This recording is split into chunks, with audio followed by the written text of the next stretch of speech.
What's going on YouTube?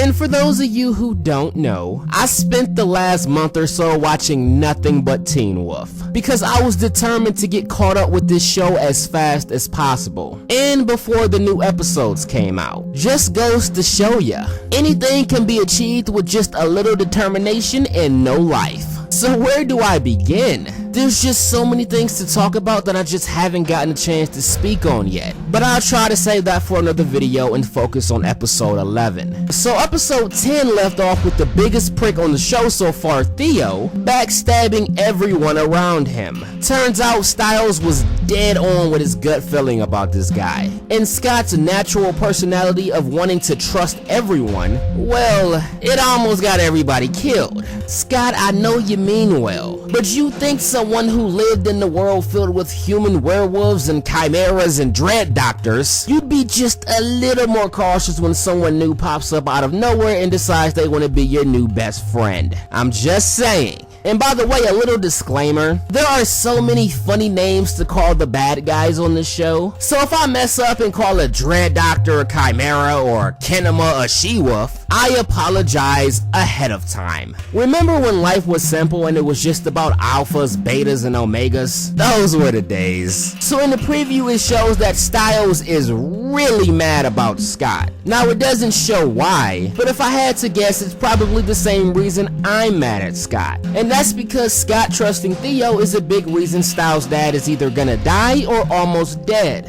I mean, I'd be pretty pissed too. When your bad judgments are costing me the lives of my family. Oh, Houston, we got a problem. But as angry as I'm sure Stiles is, I'm sure he'll come around eventually and realize Scott, although extremely naive, he was just trying to do the right thing. Always trying to do the right thing, aren't you, Scott? That being said, a true alpha must not only be strong, but he must also be wise. Look at me making up shit.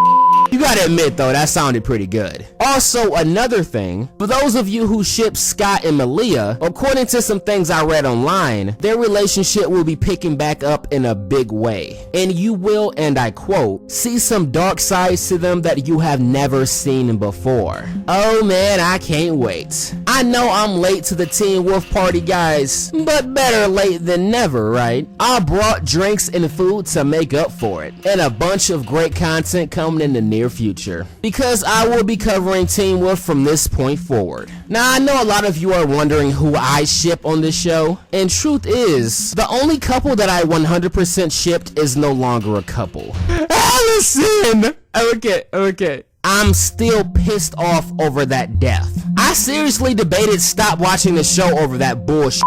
As far as everyone else goes, I'm undecided. I have my eyes on Stiles and Malia, but I'm not fully on board that ship just yet. And I know a lot of people love Stiles and Lydia together, but just like I said in one of my Girl Meets World videos, it's hard for me to ship a couple when only one person cares. So in order for me to care about this ship, Lydia is gonna need to start showing that she cares about Stiles on a romantic level. Until then, I just can't ship it. But let me know what you guys think about this upcoming episode. Oh, I'm pumped up, baby. I just hope the second part of season 5 is just as good or better than the first. But we'll see. And I'll see you guys in my review video. But until then, until next time.